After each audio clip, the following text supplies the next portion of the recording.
Everyone. Our topic is all about coasting system. Marginal contrasted with absorption coasting. Now, I will discuss the learning outcomes that the class will understand after end of this chapter. The learning outcomes is first understand the financial statement made by the finance and management accountants.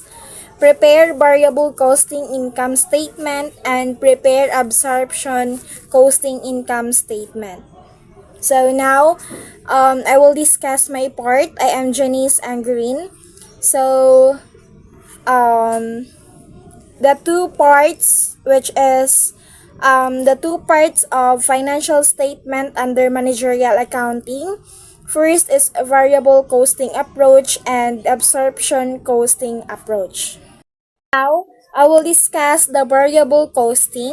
So, variable costing is a methodology that only assigns variable cost to inventory. This approach means that all overhead costs are charged to expense in the period incurred, while direct materials and variable overhead costs are assigned to inventory. Second is the absorption costing approach, a cost accumulation and reporting method that treats the cost of all manufacturing components, direct materials, direct labor, and variable and fixed overhead as inventoriable or product cost.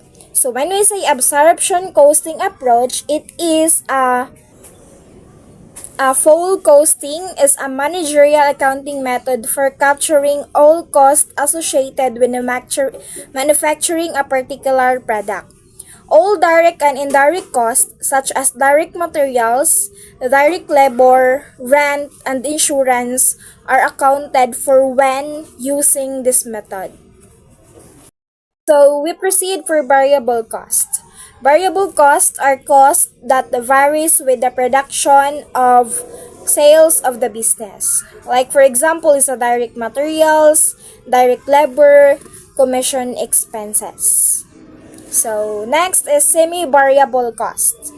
Has effects and components. These are the costs or expenses that are fixed for certain levels of production or consumption and therefore become a variable and vary with production of sales. So the example of semi-variable cost is the electricity expense. So next is the fixed cost, are costs that remain constant irrespective of the volume of the production or sales that a business may have throughout a period. For example is the rental expense, advertising expense. So example, a business is renting 30,000 per month for its production area. If the production during the year is 500,000 units, the rental for the whole year is 3,600,000.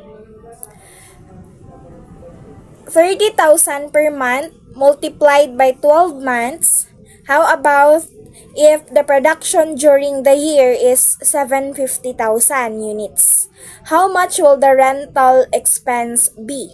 So the answer is 3,600,000 because rental expense is a fixed cost. Example number 2. The business has paid an annual advertising expense of 4,500,000.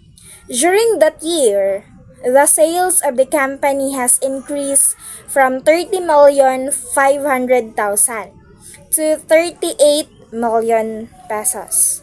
How much is the advertising expense of the company during the year? So the answer is 4,500,000 because advertising expense is a fixed cost.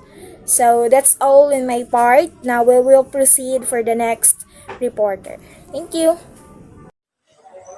Good day everyone, I'm Jamila Losada and today I'm going to discuss how to get the high-low method. So using this figure, we're going to get the high-low method.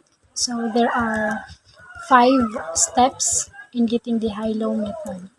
So, step 1, get the highest total number of units of the same from the same period.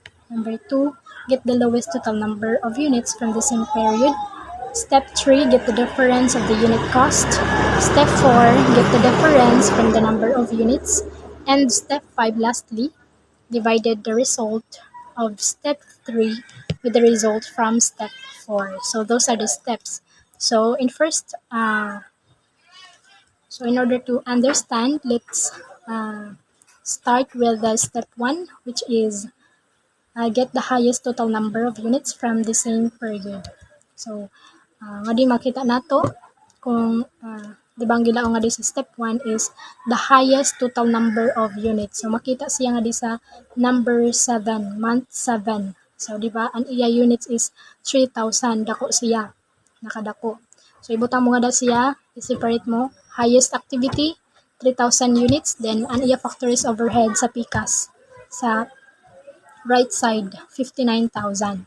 Then, sa step 2, get the lowest total number of units from the same period. Diba kaina is the highest total number of units. So, ang sa step 2 is the lowest total number of units. So, at makita nato siya sa month 2, which is, ang units niya is 1,250. Diba, pinakagamay siya na units. Then, i-separate nimo, ibutang nimo nga na at lowest activity, ibutang mo an unit which is 1,250, then sa right side ang 38,000. Then proceed with the step 3, get the difference of the unit cost. So i-separate nimo yadton kuha nimo na highest total activity og lowest total activity, separate mo ito siya og the factories overhead sa highest activity o factories overhead sa lowest activity. So we have amo yan pagkuha nato sa variable cost. So we have 59,000 minus 38,000. Amo yan siya ang unit cost. Diba? Kaya diba ang highest activity sa unit cost is the 59. Then ang lowest is 38,000 factories overhead. Then we have 3,000 minus 1,250 as the factories, the unit cost. Sa iya unit cost, minus mo ito siya. Get the difference of the unit cost. So, amo na ni siya. Minus mo dan 59,000 minus 38,000. Sa step 4, get the difference of the number of units. So, in number of units, makita ni siya sa factories overhead. So, that makita siya nga di sa 3,000 minus 1,250. So, the result is, diba, sa kuan, sa separated nato na kuan, unit cost o sa factories overhead cost, divide mo yun to siya, result. So, sa 59,000 minus 38,000, we have 21,000. Then, 3,000 minus 1,250, we have 1,750. So, i-divide mo itong 21,000 divided by 1,750, we have 12 per unit. So, amin mo variable cost, 12 per unit. And then, sa fixed cost, as a step 5, divided the result of step 3 within the result from step 4. Muna ni siya. Nakbilang kayo na may itong 12 per unit. So, nga di kita sa computing the fixed cost at highest activity. Diba, sa highest activity, we have 59,000. Then, asa gikuha ng 36,000, diba, we have 3,000 units. Diba, itong sa highest activity, we have 3,000 units. Then, i-compute na to kayo na tag, iya variable cost is tag 12 pesos per unit. So, ang 3,000, i-times mo sa 12, equals yan ng 36,000. So, kay less sa nga din niya kabutang, ang total cost in certain period, we have, diba, we have 59,000, i-minus na mo sa 36,000, so the result will be 29,000 pesos. Yan siyan sa fixed cost at highest activity. Then, sa pagkuha sab ng fixed cost at lowest activity, diba, we have 38,000 total cost for period number 2. 38,000. Then, i-minus mo siya, diba, ang variable cost, we have, di ba, ang pinakagamay na, the lowest activities, di ba, is 1,250 units. Then, i-times mo siya sa 12 per unit as a result itong sa variable cost na tuyakwa kay na. I-times mo siya, so 1,250 i-times mo sa 12 per unit, the result will be 15,000. So, kay lesson niya kabutang nga day, so the total cost for period number 2, 38,000, i-minus nimo sa 15,000, so the fixed cost at lowest activity will be 23,000. So, sa highest activity and lowest activity, same result, 23,000. So, that's all in my report. Thank you. Good day, ma'am. My name is Duveng Prado. I'm the last reporter of Group 8. And my assigned topics the following are the steps to be followed in converting the financial report into a managerial accounting report. So step 1 is identify which are the variable and fixed cost components in the income statement. So remember that the variable costs are costs that varies the prediction. So the higher prediction and the higher the costs. On the other hand, fixed costs do not change regardless of the prediction. And here is the example of the schedule of cost of goods sold with identification of cost classification. So we have here the direct materials, direct labor, indirect materials, and indirect labor, and other variable overhead. And then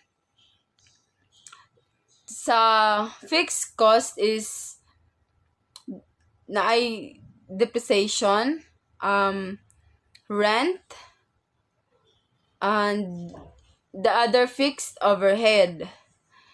So next is the another example. The figure 8.7 is the schedule of operating expenses with cost classification. After plotting the variable and fixed costs, so components, a variable costing income statement can now be prepared, which is used in the industry for a specific purpose. So we have here the summary of cost classification, figure 8.8. So we have here the manufacturing cost.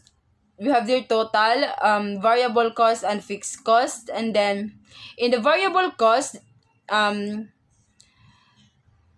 total is 239,400, and here the fixed cost is the total of fixed cost is 210,600. And then let's move on. So under the absorption costing approach, so the cost of sales represents the variable manufacturing cost and fixed manufacturing cost. The difference between the sales and cost of sales represent gross profit. And then the last is the operating expense represent the variable operating expenses and the fixed operating expenses. So on the other hand, under the variable costing approach, the cost of sales represent cost of variable manufacturing cost and the variable operating expenses. So the difference between the sales and cost of sales represent contribution margin. And the operating expenses represent the fixed manufacturing cost and the fixed operating expenses. So we have here the example of comparative income statement of absorption costing and variable costing method. So in absorption costing method, we have the net income of 54,687.50 cents, and the variable cost method, we have here the net income of 54 6,887.50 cents. So the same net income but difference, ano ba, yung mga numbers sa taas. And we have here the figure 8.10, the comparative income statement with cost computation. So the same nagyapon siya sa kuan nga di sa figure 8.9. To be aware that there are difference between the two methods of income statement presentation under the managerial accounting. Now, the main reason of this is the treatment of inventory costing. To take note that under the absorption method of variable and fixed manufacturing cost are the elements of inventory cost.